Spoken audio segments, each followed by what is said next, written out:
হাদিস শরীফে রাসূল করিম সাল্লাল্লাহু আলাইহি ওয়াসাল্লাম বলেন, ইন্নাল্লাহা ফাদ্দালানি আলাল আম্বিয়া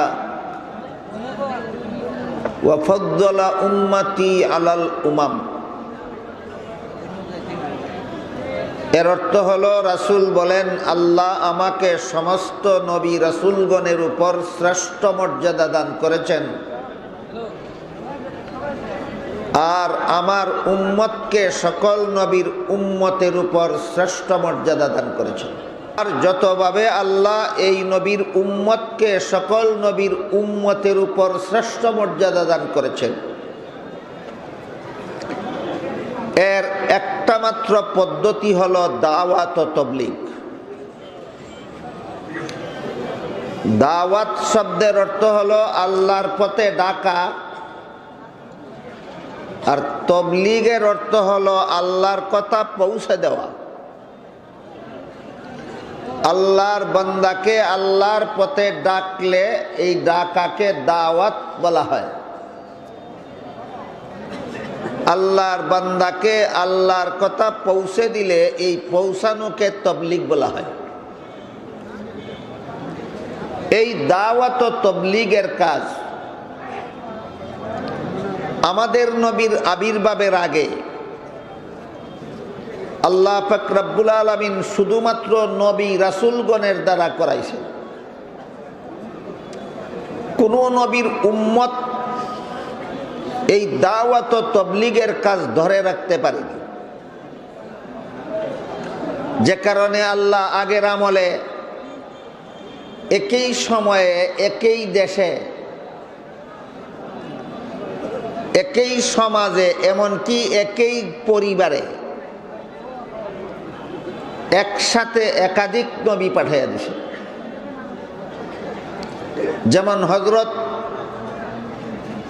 হারুন আলাইহিস সালাম তার আপন ভাই মুসা আলাইহিস সালাম, তারা দুজনকে আল্লাহ একসাথে নবী বানাইয়া দিয়েছেন। তাহলে একই পরিবারে দুজন নবী আল্লাহ একসাথে পাঠিয়ে দিয়েছেন।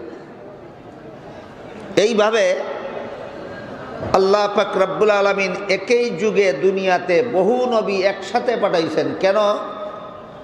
শুধুমাত্র নবী রাসূলগণই দাওয়াত ও তাবলীগের কাজ করতেন, তাদের উম্মতেরা দাওয়াত ও তাবলীগের কাজ ধরে রাখতে পারত না।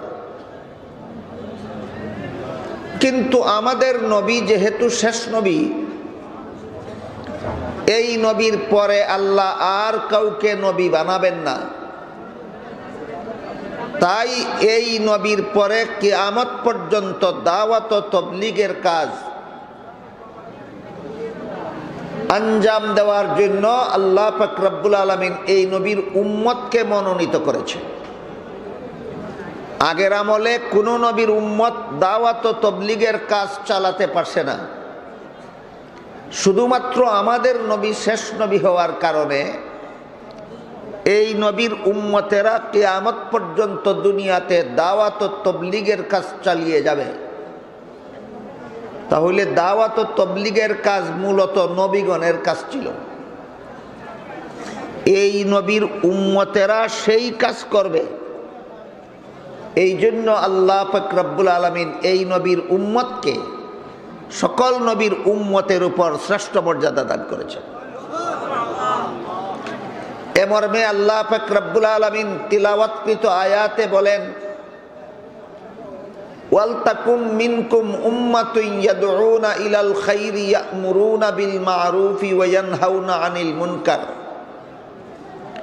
অর্থাৎ, হে মুহাম্মদুর রাসূলুল্লাহর উম্মতেরা, তোমাদের মধ্যে একটা দল এমন থাকা দরকার যারা মানুষকে সৎ কাজের আদেশ করবে, অসৎ কাজে নিষেধ করবে, অর্থাৎ দাওয়াত ও তাবলীগের কাজ করবে। আল্লাহ পাক রব্বুল আলামিন পবিত্র কোরআনের অন্য আয়াতে এই দাওয়াত ও তাবলীগের দায়িত্ব সম্পর্কে স্বয়ং আমাদের নবীকে সম্বোধন করে বলেন, ইয়া আইয়ুহার রাসূলু বাল্লিগ মা উনজিলা ইলাইকা মির রাব্বিক অর্থাৎ হে রাসূল করিম সাল্লাল্লাহু আলাইহি ওয়াসাল্লাম, আপনার কাছে আল্লাহর পক্ষ থেকে যা কিছু নাজিল করা হলো সবগুলি আল্লাহর বান্দাদের কাছে তাবলীগ করে দিন, পৌঁছে দিন।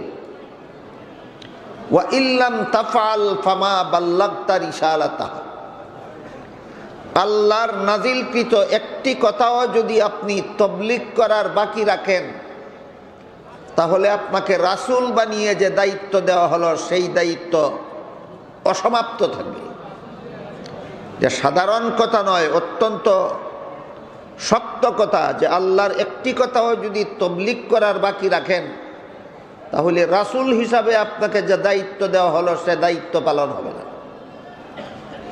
এই জন্য রাসূল করিম সাল্লাল্লাহু আলাইহি ওয়াসাল্লাম ঐতিহাসিক বিদায় হজের ভাষণের শেষের দিকে হজে অংশগ্রহণকারী লক্ষাধিক সাহাবায়ে কেরামকে উদ্দেশ্য করে জিজ্ঞাসা করেছিলেন, আমি কি তোমাদের কাছে আল্লাহর সব কথা তাবলীগ করে দিয়েছি? সাহাবায়ে কেরাম বলেন, হ্যাঁ, আপনি আমাদের কাছে আল্লাহর সব কথা পৌঁছে দিয়েছেন, তাবলীগ করে দিয়েছেন। তখন রাসূল আল্লাহকে সাক্ষী করে বললেন, হে আল্লাহ, তুমি সাক্ষী থাকো, তোমার বান্দারা স্বীকার করেছে আমি তোমার সব কথা তাদের কাছে পৌঁছে দিয়েছি, একটি কথাও পৌঁছাবার বাকি রাখিনি, কাজী আমার নবুয়তের দায়িত্ব অসমাপ্ত রাখিনি।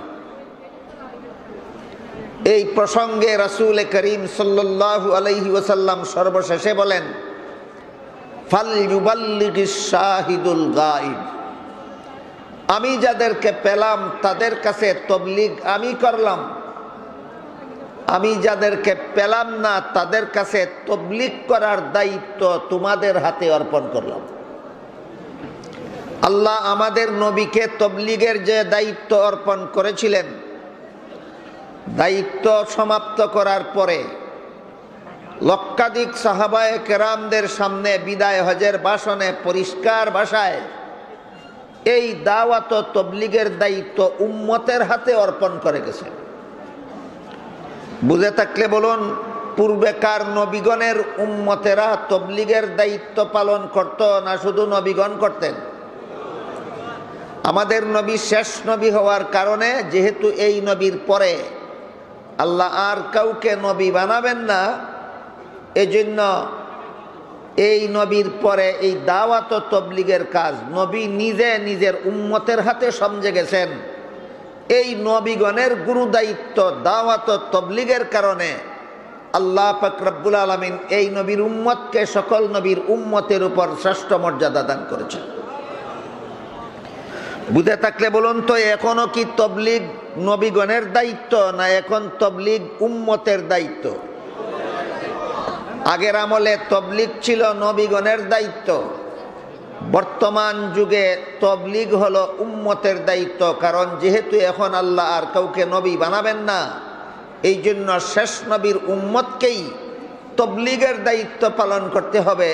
তাই আল্লাহ এই উম্মতকে সকল নবীর উম্মতের উপর শ্রেষ্ঠ মর্যাদা দান করেছেন। আমার কথা বুঝে থাকলে এবার একটু দয়া করে বলুন, বর্তমান দুনিয়াতে মুহাম্মাদুর রাসূলুল্লাহ সাল্লাল্লাহু আলাইহি ওয়াসাল্লামের উম্মতের মধ্যে একটা দল আছে কিনা সারা দুনিয়া জুড়ে দাওয়াত ও তাবলীগের কাজ করে যাচ্ছে?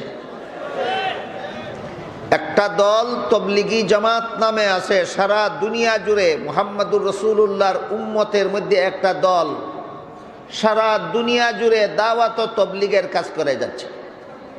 আল্লাহ কোরআনেও এটাই বলেছিলেন, ওয়াল তাকুম মিনকুম উম্মাতুন কুনতুম খায়রা উম্মাতিন উখরিজাত লিন-নাস, তোমরা সর্বশ্রেষ্ঠ উম্মত, তোমাদেরকে মানব জাতির কল্যাণের জন্য আবির্ভাব ঘটানো হয়েছে, তোমরা মানুষকে সৎ কাজের আদেশ করবে, অসৎ কাজে বাধা দিবে।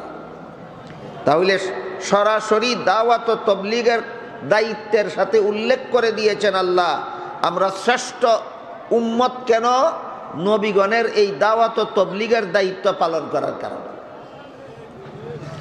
কিন্তু আমাদের বর্তমান সমাজে যেভাবে উম্মতের একটি দল সারা দুনিয়া জুড়ে দাওয়াত ও তাবলীগের কাজ করে যাচ্ছে, তেমনিভাবে কিছু মানুষ এমনও পাওয়া যায় যারা দাওয়াত ও তবলিগের সমালোচনায় লিপ্ত থাকে।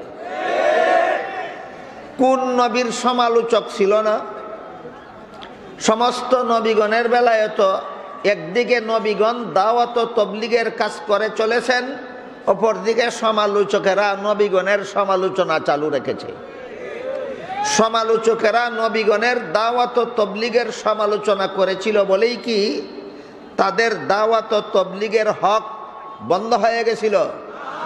যেমনভাবে সমালোচকদের সমালোচনার দ্বারা নবীগণের দাওয়াত ও তবলিগ বন্ধ হয়নি, ঠিক তেমনিভাবে সমালোচকদের সমালোচনার কারণে মুহাম্মদুর রাসূলুল্লাহর উম্মতের দাওয়াত ও তবলিগের কাজও কোনোদিন বন্ধ হবে না।